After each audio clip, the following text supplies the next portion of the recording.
Selamat pagi, sahabat pembelajar, di mana saja Anda berada. Saya Dewa, kembali menjumpai Anda di seminar online yang diselenggarakan oleh Indonesia Belajar. Indonesia Belajar adalah sebuah media untuk belajar yang berisi motivasi, inspirasi, dan pengetahuan dari para narasumber terbaik Indonesia. Indonesia Belajar hadir dalam platform mobile aplikasi yang bisa Anda download di Google Play Store ataupun Apple App Store, dan Anda juga bisa klik website kami di indonesiabelajar.id.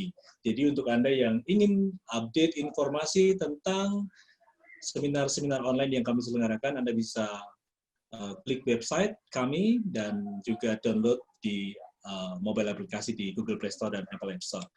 Baik, sahabat pembelajar, di hari Sabtu ini, di jam 10 ini, seperti yang kita sudah share informasinya bahwa pagi hari ini kita kedatangan tamu yang sangat istimewa, yang seringkali saya lihat beliau ini akhir-akhir ini juga aktif di IG Live dengan narasumber-narasumber juga yang luar biasa.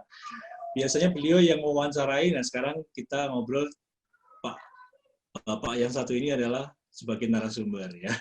Oke, kita langsung sapa. Beliau adalah Pak Anton Teddy, founder and CEO Text Travel, dan juga tukang jalan-jalan ya. Oke, selamat pagi Pak Anton. Pagi. Salam sehat buat semuanya. Ya, kita harus sehat dulu Pak ya. Ya. Jadi bisa biar melakukan aktivitas dengan lancar dan sesuai dengan harapan kita. Pak Anton, pagi hari ini kita akan bahas new normal for travel business ya. Jadi memang setelah Corona atau COVID-19 melanda dunia dan Indonesia, itu salah satu industri yang cukup terdampak itu adalah travel ya. Tapi puji Tuhan, alhamdulillah kita sudah masa transisi dan sudah dunia pariwisata sudah menyiapkan bagaimana cara-cara new normal gitu ya. Stakeholder pariwisata juga udah menyiapkan segala sesuatunya. Oke, kita akan bahas dan Pak Anton akan sharing banyak hal tentang tema pagi hari ini. Sebelumnya saya ingatkan sambil mendengarkan pemaparan atau obrolan kita di pagi hari ini dengan Pak Anton, Anda bisa chat di grup Zoom ini, Anda bisa tulis pertanyaan atau sharing atau apapun, dan Anda juga bisa berinteraksi langsung dengan buka mic ya, nanti kita atur. Oke, baik, Pak Anton tadi. Pak Anton, ini bagaimana ini new normal for the travel business? Oke, selamat pagi semua, salam sehat. New normal travel agent belum dimulai sebenarnya, karena sekarang ini masih terbatas. Artinya pemerintah masih membatasi siapa yang boleh terbang, siapa yang tidak boleh terbang. Yang boleh terbang adalah yang punya satu adalah yang punya urusan penting seperti misalnya bisnis, tenaga kerja, lalu juga ada keluarga yang sakit atau kemalangan, itu boleh dari pihak swasta. Selebihnya adalah dari pihak pemerintah, pejabat pemerintah, pejabat negara dan lain sebagainya, kedutaan itu boleh. Lalu juga tenaga-tenaga yang diperlukan di daerah seperti misalnya dokter, lalu tenaga teknis, misalnya perlu satu daerah memasang misalnya alat ronsen, lalu alat ronsen ini perlu mengirimkan tenaga teknisinya, nah ini boleh. Ya. Selain itu tidak boleh. Jadi kalau namanya travel, berlibur, jalan-jalan masih belum boleh. Dalam tanda petik harus punya alasan yang jelas. Itu yang pertama. Yang kedua adalah kita sedang menunggu kapan ini dibuka. Itu yang merupakan kabar baik. Menurut saya mungkin kalau tidak ada second wave, bulan Juni ini selesai, bulan Juli kita sudah bisa jalan-jalan lagi. Ya, jadi hal-hal yang penting saja ya Pak Anton ya untuk bagaimana traveling ya Pak ya. Saya dengar juga ya sekarang ini ya. Kalau untuk perkiraan dari Pak Anton ya, misalnya tidak ada gelombang kedua ya, akhir Juni ini atau Juli sudah bisa jalan-jalan lagi Pak ya. Kalau dari Pak Anton sendiri memperkirakan ini, apakah ada persiapan khusus dari teman-teman travel agent misalnya atau stakeholder travel gitu, termasuk juga mungkin bisnis Pak Anton sendiri yang TX Travel. Ya, jadi semua sudah sepakat bahwa yang akan jalan dulu adalah short trip, perjalanan-perjalanan pendek. Jadi misalnya sebenarnya sekarang yang kita bicara di luar pesawat, jadi sudah mulai dalam 2 minggu terakhir ini, besok, hari ini sebenarnya ke puncak juga sudah ramai beritanya, dan besok adalah minggu ketiga yang puncak akan menjadi ramai, dikunjungi orang-orang yang dari Jakarta yang akan berlibur ke puncak. Kalau dari sisi ini kita bicara di luar penerbangan. Jadi Jakarta ini mulai berliburnya adalah perjalanan-perjalanan pendek yang menggunakan kendaraan pribadi. Karena kalau bergabung dengan orang asing yang kita tidak kenal di dalam satu bis, ini mungkin akan berkurang bisnisnya. Yang kedua adalah traveling kebanyakan akan domestik. Kenapa? Kalau kita traveling ke luar negeri, walaupun beberapa negara seperti Schengen ini adalah Schengen visa country, Schengen country di Eropa Barat sudah mulai membuka untuk negara-negara di luar Schengen-nya, tetapi masih dibatasi. Indonesia belum termasuk. Singapura sudah membuka dengan China, Indonesia belum termasuk. Malaysia sudah membuka, tapi kita harus dikarantina 14 hari. Jepang sudah mulai membuka, Indonesia tidak termasuk lagi. Banyak sekali Indonesia yang tidak termasuk. Jadi kalau ditanya, Indonesia punya pilihan adalah jalan-jalannya domestik. Ini semua sudah disiapkan dan karakternya adalah short trip. Short trip ini adalah misalnya orang Palembang jalan-jalannya ke Lampung, orang Padang mungkin jalan-jalannya ke Bukit Tinggi, orang Jakarta jalan-jalannya ke Bandung, ke Puncak, atau mungkin ke Carita, seperti itu. Jadi masih localized. Ini mungkin akan terus berjalan sampai dengan bulan Juni ini sampai dibuka. Jadi kalau karakteristik dengan short trip itu, kalau yang saya tangkap 50 sampai 100 km gitu ya Pak ya? Bisa lebih, ya? Sejauh bisa dicapai dengan kendaraan. Sekarang banyak orang yang pergi ke Jogja, Semarang, Solo, Jawa Tengah itu menggunakan kendaraan pribadi daripada menggunakan pesawat. Kenapa? Karena seperti kita ketahui peraturan di airport ini sangat-sangat ketat. Kedua adalah harus ada orang-orang yang diizinkan traveling tadi termasuk kategori tertentu. Dan yang paling sebenarnya agak sedikit menyulitkan adalah bahwa di airport itu harus 4 jam sebelumnya. Kita pakai masker. 1 jam dari rumah, 5 jam. Lalu terbangnya 1 jam. Plus nanti di sana lagi mungkin menunggu koper karena sanitizer dan segala macam jadi 7 jam. Berarti kalau dari Jakarta ke Semarang, Jogja, Solo, 7 jam mendingan naik mobil sendiri. Iya, udah cepat Pak ya sekarang. 5 jam sudah sampai Semarang kalau dari Jakarta. Oke, ini kira-kira kalau kita bicara soal penerbangan, ini sampai memang benar-benar sampai kapan ini Pak kalau saya bertanya ini, saya juga belum bisa menduga juga nih protokol pesawat ini juga banyak kita semua yang sangat membutuhkan karena sebelum COVID juga kita terbiasa dengan traveling yang membutuhkan waktu yang relatif cepat gitu Pak. Iya. Pertama adalah ada 2 peraturan yang membingungkan dan biayanya memang mahal. Satu adalah rapid test yang sekitar harga 300 sampai 5 sampai 700 di bawah 1 juta. Satu lagi adalah PCR. Nah, PCR ini adalah biayanya yang di atas 2 juta, 2,4, 2,5 tergantung. Nah, ini membuat sebenarnya menghambat perjalanan. Bisa dibayangkan kalau kita pergi ke Semarang yang harganya di bawah 1 juta, biaya PCR-nya kebetulan sekarang sudah ada aturan baru ya. Saya mungkin ambil contohnya adalah ke Padang misalnya atau ke Bangka Belitung yang harus PCR. Ini biayanya mungkin di bawah 1 juta atau katakanlah 1 juta. Lalu PCR-nya adalah di atas 2 juta untuk one way. Nanti pada waktu pulang lagi ke Jakarta kalau lebih dari 7 hari kita harus PCR lagi. Itu tambah lagi 2 jutaan. Jadi ini yang pertama menghambat. Kedua, sampai kapan?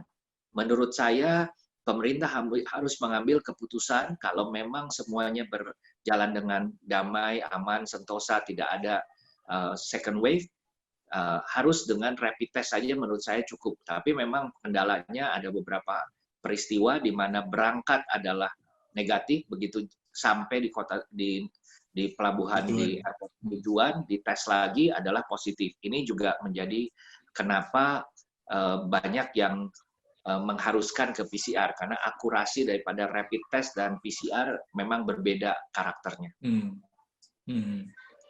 Jadi sambil nunggu Pak ya, kita belum tahu kapan ya. Artinya masyarakat sendiri juga harus disiplin ya dalam menjalankan protokol pemerintah untuk khususnya penerbangan ya, yang memang kita tahu bahwa ribet banget dan membutuhkan biaya yang luar biasa. Pak Anton, tadi Pak Anton sampaikan bahwa yang realistis untuk trip untuk membangkitkan sektor pariwisata ini adalah domestik, Pak ya. Nah, ya. Menurut Pak Anton, yang siap tuh mana aja nih Pak, objek-objek wisata yang memang menjadi tujuan yang aman gitu ya, relatif aman. Satu adalah semua objek wisata menurut saya berlomba-lomba untuk siap nggak siap harus. Kemarin 2 hari yang lalu saya diundang untuk satu seminar di Kota Padang dengan pemerintah Kota Padang, Bukit Tinggi, dan Pariaman. Mereka memperlihatkan bahwa mereka sudah siap. Lalu mereka bertanya, kapan kira-kira menurut Pak Anton turis dari Jakarta akan datang ke Padang, Bukit Tinggi, dan Pariaman? Saya bilang mungkin itu baru dijalankan adalah di atas bulan 8 atau bulan 9. Kenapa? Karena harus terbang. Jadi semua akan fokusnya kepada domestik. Domestik seperti apa yang pakai kendaraan bisa sampai. Karena tadi ketakutan, lalu juga informasi, dan juga fasilitas kesehatan, kebersihan, keamanan, itu yang akan membuat sebenarnya bagaimana kita traveling. Jadi selain penerbangan pun, kalau untuk jalan darat juga ada hal-hal yang harus diperhatikan Pak ya dalam kita bertraveling ya. Mungkin betul. Ya. Kalau kebanyakan dari kita, misalnya saya sendiri juga work from home ya. Misalnya weekend, Sabtu Minggu libur, mau pergi juga masih takut gitu ya. Mau nggak pergi juga pengen pergi untuk refreshing, untuk refreshment yang 2 bulan terakhir ini berada di rumah. Gitu. Itu bagaimana Pak? Menurut Bapak tips-tips untuk kita menjalankan traveling domestik yang short trip misalnya? Apa yang perlu kita siapkan dalam melakukan trip itu, Pak? Semua perjalanan maupun kita sehari-hari keluar ada beberapa hal yang kita perhatikan. Yang pertama adalah kesehatan, kedua adalah kebersihan, ketiga adalah keamanan. Nah, ini akan terus-menerus yang harus kita perhatikan betul-betul. Jadi mau tidak mau kita bolak-balik ke sana. Misalnya saya ambil contoh, kalau dulu saya ditanya, kalau kulineran di satu tempat, mereka tanya, Pak Anton mau pilih yang makanannya enak atau yang tempatnya enak? Saya selalu pilih makanannya enak. Makanan enak mungkin di pinggir jalan, mungkin agak sedikit kotor, mungkin dan lain sebagainya. Sekarang pilihannya adalah bukan yang seperti begitu lagi. Pilihannya adalah yang bersih, aman, sehat, dan paling tidak tadi dari segi keamanan, kebersihan itu harus prima. Jadi itu yang menjadi utama, Pak ya. Dan kalau bicara kuliner ini lebih kompleks lagi ya. Jadi teman-teman di sektor penyedia jasa kuliner ya, untuk di objek-objek wisata atau dimanapun ini harus juga menyesuaikan tuntutan dari protokol pemerintah, kemudian lebih mengamankan customer. Ini apa menurut Pak Anton, apa yang sebaiknya dilakukan oleh teman-teman yang menyediakan penyedia jasa kuliner ini, Pak? Saya melihat bahwa persiapan sudah cukup baik dari semua pihak, termasuk tadi misalnya masker, lalu juga face shield. Yang jadi permasalahan saya melihat ada perbedaan antara masyarakat menengah dengan masyarakat bawah. Masyarakat bawah ini tidak peduli, pokoknya mereka mau berlibur, lalu yang namanya physical distancing itu mereka tidak peduli lagi. Menurut saya ini akan menjadi masalah. Kesatu seperti itu. Kalau kita melihat misalnya contoh di Amerika, seperti dugaan kita semua, setelah selesai demo, ternyata sekarang beberapa negara bagian di Amerika kekurangan tempat tidur. Kenapa? Karena lonjakan orang yang terpapar tinggi sekali. Nah, ini menjadikan sebenarnya kita juga takut dengan second wave. Ini yang masalah. Kedua adalah semuanya bisa diatur dari sisi pelaku pariwisatanya. Tempat objek wisata, restoran, sopir, guide, travel agent, semua bisa. Tapi masalahnya adalah bagaimana dengan turisnya sendiri. Saya melihat kemarin itu di dalam 2 minggu terakhir di puncak sudah tidak ada physical distancing, yang masuk ke taman safari masih antri, ke hotel yang beberapa tutup, beberapa buka, itu juga. Dan restoran-restoran di sana semuanya. Saya sampai bertanya, apakah tidak ada polisi di sana? Oh ada, aparatnya ada, tapi karena macet dan mereka lebih memperhatikan bukan physical distancing-nya, tapi mengatur lalu lintasnya. Jadi ini yang sementara menurut saya akan menjadi penghambat pada waktu kita jalan-jalan. Hal yang perlu kita lihat lagi adalah minggu depan. Bagaimana tanggal 15 ini mall dibuka, apa yang akan terjadi? Siapa yang akan membludak masuk kepada mall? Apakah memang dipenuhi dengan syarat 50% ini? Dan perlu diketahui bahwa mungkin perlu banyak aparat atau petugas untuk menghalangi kalau orang yang datangnya adalah sudah tidak mau antri, maksud saya. Ini juga masalah lagi. Begitu. Iya. Ya, memang kedisiplinan masyarakat sendiri juga harus ini menentukan sekali gitu Pak ya. Jadi ketika memang keran-keran public space yang rentan terhadap physical distancing ini juga kita harus perhatikan ya. Jangan-jangan kayak di Amerika kemarin habis demo langsung tinggi juga. Kemudian PSBB yang udah dibuka di beberapa kota juga ini juga berdampak juga. Oke, saya akan beralih ke tadi kan kuliner Pak ya, kuliner itu semuanya sepertinya sudah siap-siap juga ya Pak ya. Nah saya kembali lagi ke objek wisata Pak. Objek wisata ini kemarin sempat beberapa teman saya lihat di posting Facebooknya, Instagramnya, mereka itu berwisata di wisata alam Pak. Jadi kan menghindari kerumunan, kemudian masih banyak daerah-daerah di Indonesia, di Jawa Tengah misalnya atau di Jawa Timur itu masih banyak wisata-wisata alam yang memang indah untuk refreshing gitu, untuk liburan gitu. Ini menurut Pak Anton apakah potensi atau gimana Pak? Iya, jadi ada prediksi new normal life after COVID. Salah satunya kalau kita bicara mengenai ruangan terbuka, ruangan luas itu menjadi pilihan. Kenapa? Jadi kalau dulu misalnya ada kecenderungan mengunjungi satu lokasi itu yang padat, yang ramai dikunjungi, itu adalah menjadikan semacam kayak endorse, itu tempatnya bagus, restoran yang ramai menjadi jaminan makanannya enak. Sekarang ini terbalik. Restoran yang ramai mungkin akan dihindari, tempat-tempat yang sempit, tempat-tempat yang padat juga akan dihindari. Dan ada kecenderungan bahwa bagaimana orang-orang ini mulai memilih tempat-tempat yang jauh, tempat-tempat yang mungkin pedalaman. Kenapa?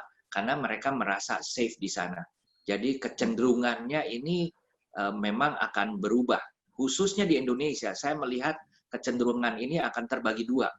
Karena untuk pergi ke tempat yang jauh, tempat pedalaman, dan mau fasilitasnya baik, tentunya biayanya cukup mahal.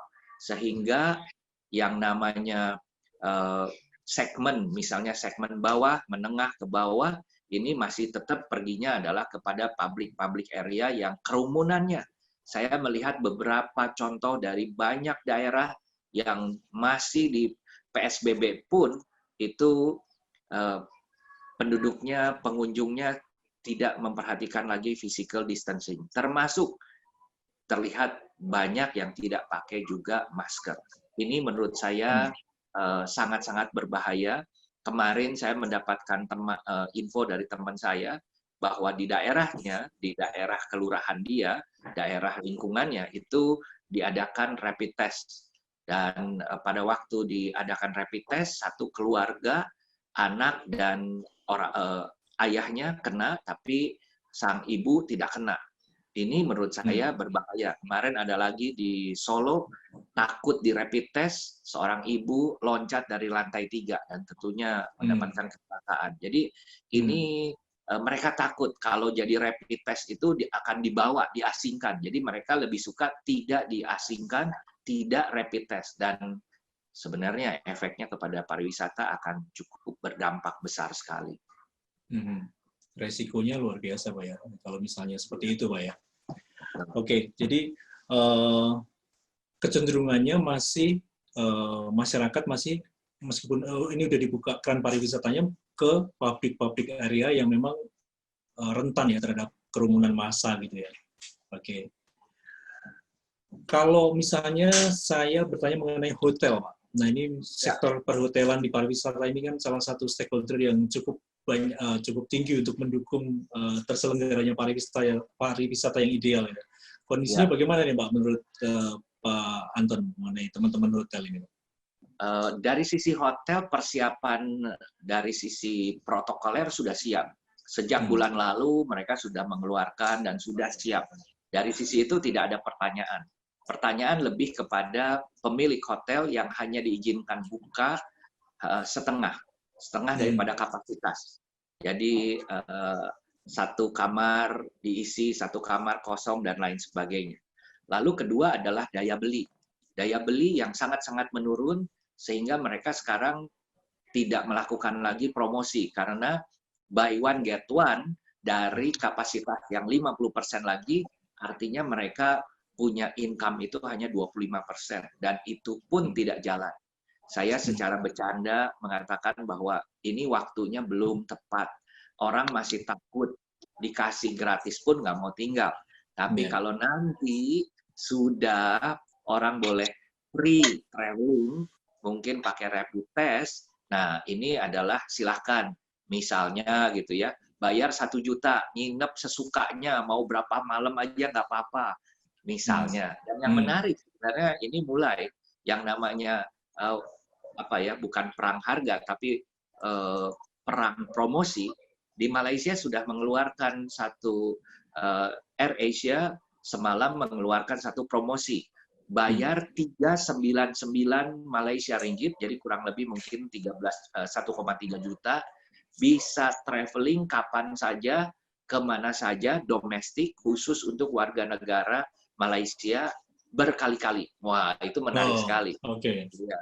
Yang nggak mau terbang akan terbang, karena satu bisa terbang berkali-kali gitu ya. Iya. Luar biasa ya. Jadi promo-promo semacam ini, strategi-strategi seperti ini sangat penting juga ya, Pak Anton ya, untuk dilakukan teman-teman hotel juga ya. Betul. Ya, memang kendalanya kalau hotel memang masyarakat sendiri belum istilahnya belum berani ya, untuk masuk ke sana ya.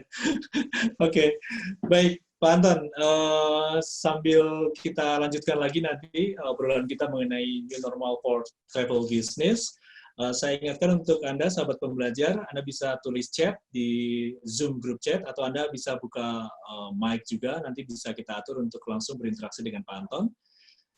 Dan Pak Anton ini sudah ada satu yang sudah masuk untuk bertanya, Pak Anton. Saya bacakan ya, Pak Anton ya. Dari Ibu Novi Luin, seharusnya seperti di Belanda, jika positif pun mereka hanya diminta self-karantina di rumah selama 2 minggu, jadi tidak perlu dibawa ke rumah sakit kecuali memburuk. Tapi biasanya membaik. Ini pengalaman teman saya, perawat lansia di Belanda, yang ketularan pasiennya sehingga masyarakat tidak menolak dites. Oh, ini komentar ya, tentang penjelasan Pak Anton tadi, seputar masyarakat ada beberapa yang mungkin bukan hanya beberapa ya, yang enggan untuk di rapid test karena takut hasilnya gitu ya, Pak Anton ya. Mungkin ada komentar dari Pak Anton tentang komentarnya Bu Novi ini, Pak. Iya, saya melihat pemerintah perlu melakukan yang namanya sosialisasi, adalah justru bukan ke menengah ke atas. Ke menengah ke atas itu sudah paham menurut saya. Yang perlu dilakukan adalah mulai ke menengah ke bawah. Kelas-kelas, klaster-klaster di daerah ya, ini karena akan punya potensi karena mereka tidak tahu. Mereka cuma tahu kalau tertular itu tidak bisa dimakamkan sesuai dengan agama Islam. Sebenarnya bukan cuma sesuai dengan agama Islam aja, tapi karena agama Islam itu ada disolatkan, dimandikan, segala macam, protokolnya tidak bisa. Nah, ini berbahaya menurut saya karena mereka seperti yang di Sulawesi Selatan terjadi adalah mereka memaksa mengambil. Apa yang terjadi itu menjadi satu tempat penularan yang baru. Mereka tidak mengerti. Setelah ditanya, diinterogasi oleh polisi, polisi pun nggak berani nangkap mereka karena kelihatan sekali mereka tidak mengerti dan tidak dibuat-buat. Mereka cuma takut kalau seseorang yang meninggal lalu diperkirakan sebagai COVID itu tidak bisa didoakan menurut agama Islam. Ini yang menjadi kendala menurut saya. Jadi melakukan sosialisasi pemerintah ya segencar mungkin Pak ya untuk memberikan pemahaman kepada masyarakat seluruh Indonesia bahwa kita harus waspada terhadap virus ini Pak ya. Oke. Pak Anton, sambil nunggu sahabat pembelajar yang berinteraksi di pagi hari ini, kita ke travel bisnisnya Pak Anton. Pak Anton kan sudah pengalaman sekali pahit asam garamnya dunia traveling. Ini dengan menuju new normal ya Pak ya. Itu strategi, meskipun tadi informasi dari Pak Anton bahwa belum dibuka kerannya untuk travel agent. Nah ini kira-kira kalau sudah dibuka ini bagaimana Pak nanti ke depannya untuk teman-teman travel? Ya, mungkin saya akan mulai dari bahwa kenapa travel agent sebaiknya bertahan posisi sekarang ini, walaupun kita terkenanya adalah pertama, lalu bangkitnya akan belakangan, karena yang namanya traveling ini, jalan-jalan ini adalah satu kebutuhan. Orang mungkin akan menunda beli rumah, dia bisa kos, tapi kalau jalan-jalan, dia mau jalan-jalan dibandingkan beli rumah. Ini survei yang terjadi di generasi milenial. Dan ini akan terus terjadi. Kalau kami melakukan survei baik dari organisasi dan lain sebagainya, terlihat sekali yang namanya keinginan untuk jalan-jalan sangat tinggi. Pada waktu kami bertanya, kalau mau jalan-jalan setelah COVID ini selesai, mau jalan-jalannya berapa lama setelah selesai? Mayoritas 67 sekian persen itu adalah dalam waktu 1 bulan. Dan saya bisa melihat kalau mereka itu yang mungkin terbang. Tetapi kalau kita melihat lagi yang tidak terbang, yang ke puncak, ke Bandung mereka nggak berani sekarang karena Bandungnya adalah masih PSBB gitu ya. Jakarta pun masih PSBB, takutnya nanti ke Bandung mereka nggak bisa pulang karena ditahan dan lain sebagainya. Penjagaan cukup ketat. Walaupun kita tahu mulai minggu ini penjagaan menjadi dilonggarkan. Nah, kelihatan sekali di puncak dalam 2 minggu terakhir ini sangat-sangat padat, macet sekali. Dan kalau kita lihat di mulai tanggal 8 kemarin, sore di TV memperlihatkan bahwa jalan dari arus di Gatot Subroto sudah macet. Macet dalam tanda petik adalah seperti hari-hari biasa. Perlu kita tahu juga bahwa seringkali orang bertanya, Pak Anton, kapan kita balik normal lagi? Ini menurut saya harus kita sadari semua bahwa kita tidak akan balik normal. Kita sekarang hidup di zaman new normal. New normal ini adalah zaman di mana percepatan yang seharusnya dunia ini mungkin akan seperti ini 5, 8, 10, 15 tahun lagi. Karena misalnya contoh, perubahan ini membuat kita online shopping menjadi lebih besar lagi volumenya, meningkat beberapa kali. Delivery, lalu kita work from home, menjadi satu kebiasaan. Termasuk kita punya acara webinar. Webinar ini sudah ada beberapa tahun yang lalu, tapi sekarang ini menjadikan biasa. Dulu kalau saya mau ketemu, harus mungkin ketemunya adalah face to face. Sekarang sudah tidak dianggap lagi bahwa itu tidak sopan. Kita bisa ketemu di acara seperti begini, melalui webinar, melalui video call, dan lain sebagainya, di mana ini menjadikan kehidupan yang tidak normal menjadi normal. Nah, ini akan terus berjalan. Akan terus berjalan dari normal yang lama kita sudah tinggalkan, lalu masuk ke new normal, dan harus diingat kita sekarang harus mempersiapkan bagaimana menjadi next normal. Ini adalah sesuatu yang harus kita sadari, karena masih banyak teman-teman yang berpikir bahwa ini akan kembali lagi nanti setelah PSBB selesai, akan kembali lagi normal. Nah, ini salah. Kita tidak akan kembali lagi. Kalau sudah seperti itu, persiapannya seperti apa? Dalam jangka waktu pendek adalah kita berbicara mengenai short trip. 3 bulan pertama short trip. Semua mungkin pesawat masih belum. Lalu juga kita bicara orang belum berani naik pesawat. Semua adalah short trip, naik kendaraan pribadi, berlibur yang dekat-dekat. Itu yang pertama. Lalu setelah dibuka, baru domestik. Mungkin dari Jakarta ke Bali, Jakarta ke Padang. Saya mau jalan-jalan Jakarta ke Gorontalo, mau lihat ikan paus di sana. Lalu nanti saya bulan Oktober mau ke Raja Ampat, karena Raja Ampat mulai bulan 10 sampai bulan 6 adalah bagus. Nah, hal-hal seperti begini akan menggairahkan domestik. Tetapi dengan satu catatan tentunya, kalau harganya juga bisa menarik. Saya mengutip dari sekian banyak narasumber yang saya wawancara selama ini adalah yang ke-314. Saya melihat bahwa bagaimana ditentukan menjadi ada 4. Satu soal HSBC. H itu adalah kesehatan, health. S ini secure, security. Jadi soal kesehatan, keamanan menjadi penting. Ketiga adalah soal budget. Budget itu adalah daya beli. Bisa nggak sih beli? Bukan selalu harganya turun, tapi harga naik pun selama kita masih bisa beli, daya beli ada, masih oke.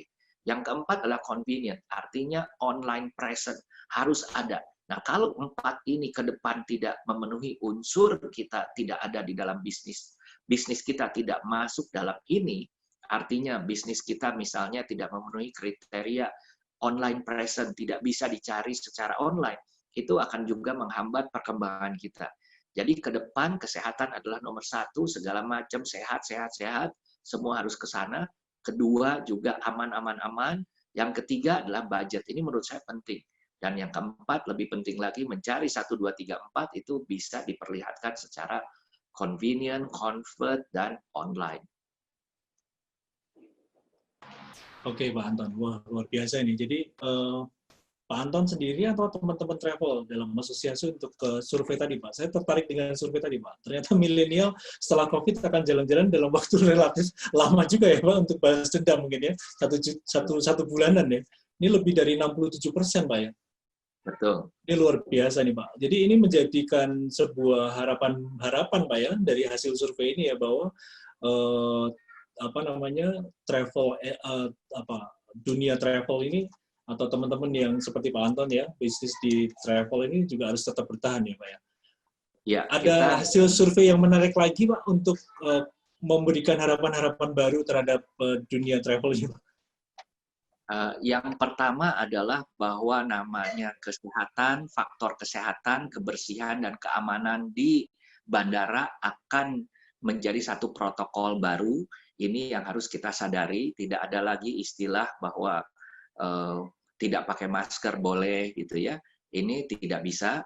Kita harus paham bahwa kemungkinan terpapar, tertular itu di bandara, lalu di atas pesawat dan lain sebagainya, memang ada resiko yang cukup tinggi. Karena bisa dibayangkan bahwa kalau kita batuk ada 3.000 droplet, kalau kita bersin ada 30.000, dan kalau orang itu bersin beberapa kali dan lain sebagainya di dalam ruangan AC, itu AC ini adalah sirkulasi udara, ini juga permasalahan yang lain, sehingga orang-orang sadar bahwa kalau mereka traveling, terpaparnya itu adalah tinggi. Nah, karena WHO tahu resikonya cukup tinggi, tingkat pemeriksaan kesehatan, keamanannya itu sangat-sangat ketat. Nah, ini juga perlu kita semua pahami. Karena dengan demikian, kalau kita traveling, jangan berpikir bahwa aman gitu ya, walaupun di pesawat misalnya aircon di AC di pesawat itu adalah menggunakan sangat-sangat canggih sekali yang bisa membunuh 99,9 kuman virus yang ada di dalam pesawat, tapi kembali lagi cara traveling akan berbeda. Misalnya dengan dikuranginya tempat duduk di tengah, harga naik 62%. Ini nggak bisa dielakkan. Tapi persoalannya adalah juga persoalan misalnya kalau dulu saya seneng pesen nasi uduk makan di pesawat, sekarang nasi uduknya udah hot mealsnya udah tidak ada lagi. Yang ada mungkin snack, roti, dan lain sebagainya yang sifatnya tidak terlalu banyak interaktifnya. Dan mereka membersihkan pesawat yang dulu mungkin cuma tidak dibersihkan, cuma sampahnya saja diambil, sekarang disemprot, lalu dilap, dan lain sebagainya, itu memerlukan lebih lama lagi, sehingga biaya-biaya ini dari darat sampai ground, ya, di darat sampai ke pesawat, itu menjadi semakin tinggi, dan itu akan membuat harga tiket mahal. Nah, kalau harga tiket mahal, tidak ada insentif dan lain sebagainya, saya melihat ini kecenderungannya memang pariwisata akan berjalan dengan pelan sekali. Oke, Pak. Jadi ini butuh kesiapan semuanya, Pak, ya, semua pihak untuk terus mendukung agar pariwisata Indonesia juga semakin menggeliat, Pak, ya. Oke, Pak Anton, saya kembali ke Zoom Group Chat. Ini ada Pak Dwi yang menanyakan, Pak Anton, saya beberapa kali dapat flyer wisata virtual ke sebuah destinasi dari beberapa travel agent. Katanya bakal jadi tren. Gimana menurut Pak Anton? Saya seringkali mendapatkan juga undangan. Saya ikut beberapa kali. Saya sudah pernah ikut dari Airbnb tahun lalu. Airbnb tahun lalu, sejak 2 tahun yang lalu sudah mengadakan virtual tour. Ternyata di sana responnya bagus, tapi yang ikut adalah orang Amerika dan orang Eropa. Orang Amerika dan orang Eropa bayar mungkin ada $10, $15 untuk melihat tujuan wisatanya sebelum mereka jalan-jalan. Mereka bisa menerima kebiasaan ini. Lalu virtual tour itu ini ada 2 jenisnya. Satu adalah memutar video atau slide, lalu sang pemandu wisatanya cerita. Jadi storytelling begitu ya, dia cerita. Kalau yang guide-nya bagus ya tentunya ceritanya menarik. Tetapi yang kedua adalah guide-nya sendiri live, pakai webinar atau sistem yang lain ya, itu live, video call seperti itu, atau YouTube atau Facebook atau bahkan Instagram live. Nah, ini seringkali saya melihat kalau yang live seperti begini ada beberapa kendala koneksi dan kendala yang cerita ini adalah bagus cerita, tetapi dia bukan seorang fotografer. Seorang fotografer bisa ngambil tempatnya yang bagus. Seorang yang cerita bisa ceritanya yang bagus. Harus ada kombinasi. Nah, saya melihat yang sekarang terjadi makin lama adalah yang sudah mencoba tidak mencoba lagi, yang belum mencoba mencoba. Kenapa? Akhirnya mereka akan pelan-pelan saya lihat tidak cocok buat kita. Pertama, orang Indonesia, turis Indonesia mau selfie, mau foto-foto.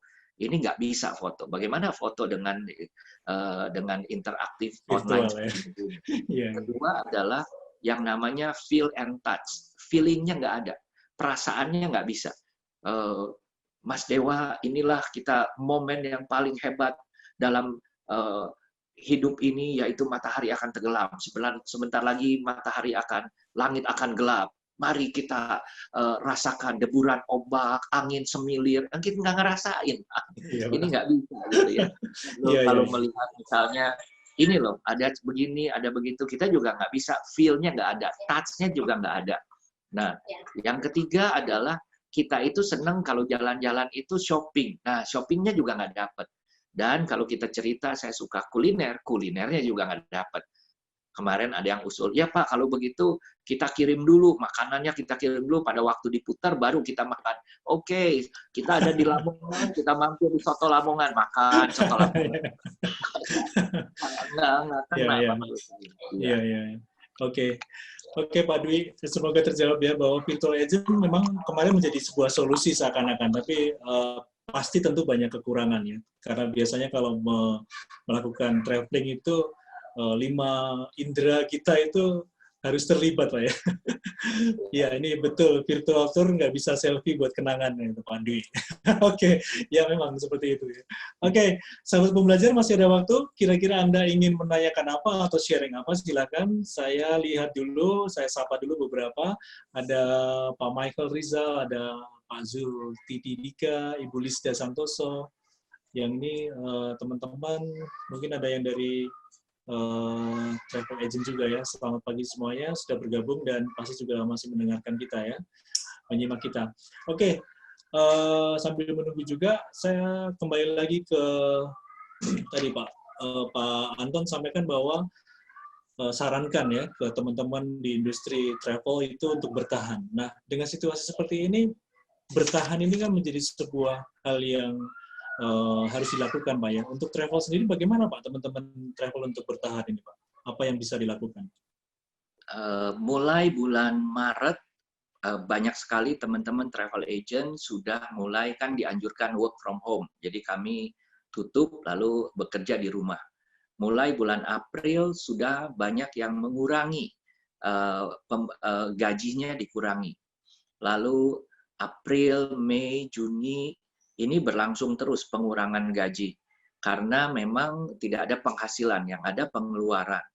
Saya melihat semua masih bisa bertahan, kalaupun banyak yang sudah memecahkan tabungannya, celengannya dipecahkan, tapi masih ada harapan kita masih bisa bertahan mungkin sampai bulan Juli, Agustus. Kalau sampai bulan Juli, Agustus kita masih belum buka lagi, bisnis belum bisa recover sampai bulan Agustus, mungkin kita untuk nunggu sampai akhir tahun sangat-sangat berat. Saya memang, pemerintah ini memang agak dilema. Pemerintah mau melakukan sesuatu, tetapi sekarang ini persoalannya memang belum waktunya. Sehingga kalau saya mengikuti undangan-undangan seminar, baik dari sisi pemerintah maupun dari teman-teman travel agent maupun dari pebisnis yang lain, semua dalam taraf persiapan. Semua tahu bahwa harus begini, tetapi semua tidak tahu kapan akan mulai travelingnya. Jadi saya melihat apapun yang bisa dilakukan sementara ini, apakah itu pivot bisnisnya dari travel mau jualan apa, silahkan saja dalam masa survival mode ini, karena kita akan menunggu satu waktu periode yang tidak begitu pasti. Saya membayangkan kalau PSBB transisi di Jakarta ini tidak ada second wave, seperti juga Pak Jokowi sangat concern ya, mencemaskan beliau supaya kita patuh, jangan sampai ada second wave, ini kita akan bisa mulai buka kantor, mulai berjalan lagi bisnisnya pelan-pelan, tapi mulai ada titik harapan. Tapi kalau ada second wave, berarti kita harus nunggu lagi, katakanlah Juli sampai Agustus. Nah, kalau ini selesai, September, Oktober, November, Desember, tinggal ada 4 bulan. Apakah kita bisa bertahan? Banyak perusahaan menurut saya akan tereliminir, akan terseleksi untuk terus berbisnis ini atau tidak. Saya selalu mengatakan, hanya orang-orang yang punya passion dan kemauan yang tinggi untuk berjuang habis-habisan sampai mencapai tujuannya. Kita cuma menunggu saja. Ada bisnis yang memang tidak bisa menunggu karena itu misalnya tidak balik lagi bisnisnya, tidak bisa recover. Kalau soal travel, saya sangat yakin bisnis travel akan kembali lagi. Travel agent never dies. Ya, luar biasa, Pak Anton. Pak Anton, ini ada Pak Hermanto, semoga tujuan lokal bisa dibuka kembali. Ini harapan-harapan, ini mungkin Pak Hermanto juga mungkin stakeholder juga ya di bisnis travel ya. Oke, amin, amin. Semoga semuanya bisa berjalan seperti apa yang Pak Anton tadi sampaikan, bahwa semua harus menunggu ya, bertahan, dan pasti satu saat nanti travel akan kembali bergairah ya. Pak, ini tanpa terasa waktu kita sudah habis nih Pak, ngobrol sana-sini seputar travel luar biasa. Saya ingin satu closing statement dari Pak Anton untuk stakeholder Jadi pemerintah, masyarakat sendiri, pelaku pariwisata, hotel, travel business seperti Pak Anton jalani. Ini apa yang ingin Pak Anton sampaikan untuk kita semuanya nih Pak, agar pariwisata kita menggeliat kembali? Saya melihat yang penting itu bahwa semua bisa bersatu. Ini yang paling penting. Kedua adalah kita bersatu dalam satu tujuan koridor yang sama supaya jangan terjadi misalnya seperti sekarang. Beberapa daerah boleh rapid test, beberapa daerah harus PCR. Ini sudah ada tidak standar. Itu yang pertama. Kedua adalah pemahaman yang kita banyak lakukan. Saya banyak berbicara dengan daerah, mereka semua sudah siap. Tetapi yang terjadi adalah banyak action-nya ini yang kurang. Jadi misalnya pemerintah melakukan sosialisasi dari sisi satu. Mereka melihat ini harus begini, begini, begini. Tetapi tidak mendukung supaya pelaku pariwisata ini bisa menjalankan bisnisnya dengan baik dan benar.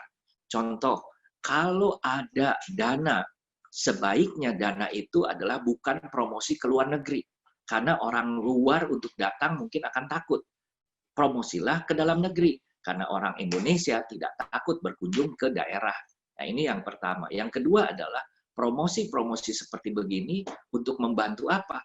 Untuk membantu bagaimana roda ekonomi di daerah ini bisa berjalan.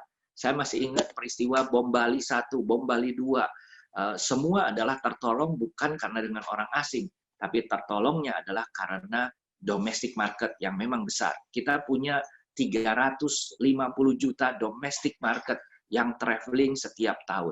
Ini adalah modal yang besar. Oke. Terima kasih Pak Anton, waktunya pada pagi hari ini sharingnya sangat luar biasa, menginspirasi kita bahwa kita harus sama-sama bersatu ya untuk menggeliatkan kembali dunia pariwisata kita dengan melakukan short trip ke domestic destination gitu ya. Oke, ini ada juga terima kasih juga dari Pak Michael, terima kasih banyak Pak Anton dan Indonesia Belajar untuk sharingnya pagi ini. Oke, sama-sama.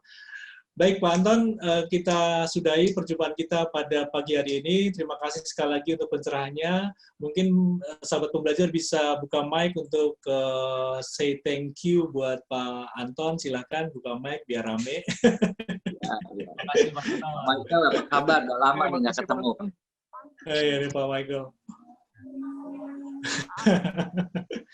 Terima kasih Pak Anton. Oke, ya. Pak Anton. Terima kasih. Oke, terima kasih Pak Anton tadi. Terima kasih sahabat pembelajar. Kita ketemu lagi minggu depan. Salam sukses luar biasa. Stay healthy.